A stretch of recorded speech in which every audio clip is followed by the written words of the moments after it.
ایک عورت کی عبرتناک داستان جو قرآن احکام کو خاطر میں نہ لاتی تھی اور پھر ایک رانگ نمبر کال نے اس کو شیطان لعین کی پیروی پر مجبور کر دیا اور اس کی پیروی کرتے ہوئے غلط راستوں پر ڈال دیا۔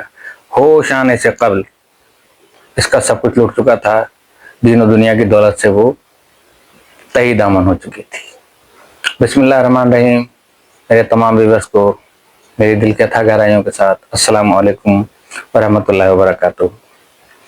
آج جو سٹوری سنانے جا رہا ہوں میں، وہ خواتین و حضرات دونوں کے لیے، اور دونوں اپنی اپنی جگہ پر اپنی غلطیاں تلاش کریں۔ یقینی طور پہ اس میں دونوں ہی کی غلطیاں ہیں۔ رانگ نمبر کالیں 100 میں سے 2 یا 3 تو ہوتی ہوں گی جو اتفاقیہ ہوتی ہیں، عموماً آتی ہیں، موبائلوں پہ بھی آتی ہیں اور جو گھروں میں رکھے ہوتے ہیں ان پہ بھی آتی ہیں، ورنہ 97% کالیں جو ہے نا وہ رانگ کالیں جان بوجھ کر کی جاتی ہیں ایسے افراد کی جن کے دل میں گناہ اور برائی کا میل ہوتا ہے۔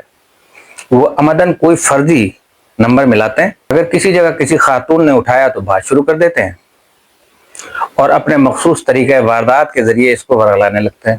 لیکن اگر کسی مرد نے ریسیور اٹھایا پھر یا تو بات نہیں کرتے یا کسی فرضی نام کے فرد کا پوچھ کے مخاطب کرتے ہیں، کہتا کہ ادھر اس نام کا کوئی آدمی نہیں ہے اور فون بند کر دیتا ہے۔ اگر کسی عورت سے بات ہونے کے بعد مقصد حل ہوتا ہوا نظر آتا ہو، شکار جال میں پھنستا نظر آئے، تو پھر وہ یہ فون اپنی ڈائری میں مستقل نوٹ کر لیتے ہیں۔ ہر روز اس نمبر پر مطلوبہ خاتون کو گمراہ کرتے رہتے ہیں، حتیٰ کہ وہ ان گرگ باریدہ خبیث الباطن افراد کے پھندے میں پھنس جاتی ہے۔ ایسا ہی واقعہ ہمارے ایک علاقے میں زبیدہ کے ساتھ ہوا۔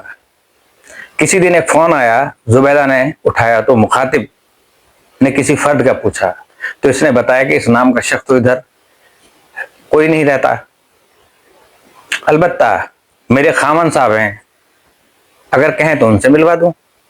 جواب میں حیرانگی سے کہا گیا، اچھا تو آپ کے خامن صاحب بھی ہیں؟ ہاں ہاں کیوں نہیں، کیا آپ کو یقین نہیں؟ زبیدہ نے تیز لہجے میں کہا، آپ کی آواز اتنی خوبصورت ہے کہ بالکل کسی اسٹوڈنٹ کی سی آواز محسوس ہوتی ہے، اور آپ تو شادی شدہ لگتے ہی نہیں۔ یہ ایک تیز وار تھا جو کام کر گیا اور زبیدہ اس اجنبی شخص سے باتوں میں ایسی مگن ہوئی کہ اس کو وقت گزرنے کا احساس ہی نہ ہوا۔ جب دروازہ کھٹکھٹایا تو اس نے کہا کہ اب شاید میرا خاوند آ گیا، اس لیے میں فون بند کر دیتی ہوں۔ اس کے بعد روزانہ کا یہ معمول چل نکلا کہ خاوند کام اور بچے اپنے اسکول گئے ہوئے ہوتے تھے کہ فون آ جاتا اور پھر گھنٹوں اوٹ پٹانگ باتیں ہوتی رہتی، اور ہوتے ہوتے یہ گفتگو واہیات اور اخلاق سے گری ہوئی گفتگو میں بدل جاتی۔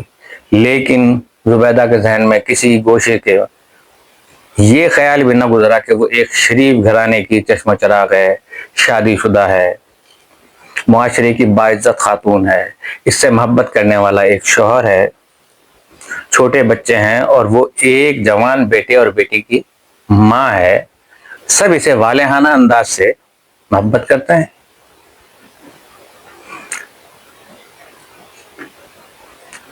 محلے میں، خاندان میں سبھی اس کو عزت و توقیر کی نظر سے دیکھتے ہیں۔ اگر کسی کو ان لچھنوں کا پتہ چل گیا تو کس قدر بدنامی ہوگی۔ ان باتوں سے بے پرواہ وہ برائی اور بدنامی کے راستے پر دوڑتی جا رہی تھی اور دن گزرتے رہے۔ ایک دن اسی شخص خان کا فون آیا، باتیں شروع ہوئیں تو اس نے اس کی خواہش کا اظہار کیا کہ میں تمہاری صورت دیکھنا چاہتا ہوں، ایسا ممکن ہو سکتا ہے کہ تم کسی دن کسی بہانے سے فلاں مخصوص جگہ آؤ۔ اس پر زبیدہ نے جواب دیا، ہمارا گھرانہ خواتین کو گھر سے باہر نکلنے پر اچھا نہیں سمجھتا، اس کے لیے کوئی اور راستہ اختیار کرنا پڑے گا۔ نہایت غور و خوض اور سوچ بچار کے بعد زبیدہ نے بتایا کہ خان صاحب، آپ کسی طرح میرے خامد کو اپنا دوست بنا لیں، پھر اس کو دعوت دیں، ہم آپ کے گھر دعوت پر آئیں گے، پھر میں آپ کو دعوت دوں گی، پھر آپ ہمارے گھر آئیں گے، یوں میل ملاپ کا سلسلہ شروع ہو جائے گا۔ یہ آسان طریقہ ہے، اس لیے کہ ہمارے گھر پر پردے کا رواج نہیں ہے۔ یہ منصوبے طے پا جانے کے بعد زبیدہ نے اس کو اپنے گھر کا ایڈریس بتایا۔ اب خان نے زبیدہ کے خاوند شوکت کا پیشہ معلوم کیا اور اپنے آپ کو اس پیشے سے متعلق ظاہر کر کے اس سے ملا، پھر چند ملاقاتیں کی اور اسے اپنا دوست بنا لیا۔ پھر دوستی کو مزید پختہ ثابت کرتے ہوئے دعوت دے ڈالی کہ آپ فلاں دن فلاں اتوار کو ہمارے ہاں تشریف لائیں، بھابھی کو ساتھ لے کر، اور کھانا ہمارے یہاں کھائیں گے۔ شوکت نے کہا کہ وہ اپنی بیوی سے مشورہ کر کے بتا دے گا کہ وہ آپ کی دعوت پہ آ سکتے ہیں یا نہیں آ سکتے۔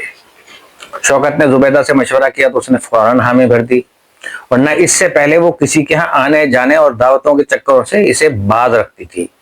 اب مطلوبہ دن دونوں میاں بیوی تیار ہو کر خان کے گھر گئے تو وہاں ان کی دعوت کی گئی، کئی اقسام کے کھانے چنے گئے، ٹھنڈے مشروبات اور آئس کریم سے تواضع کی گئی۔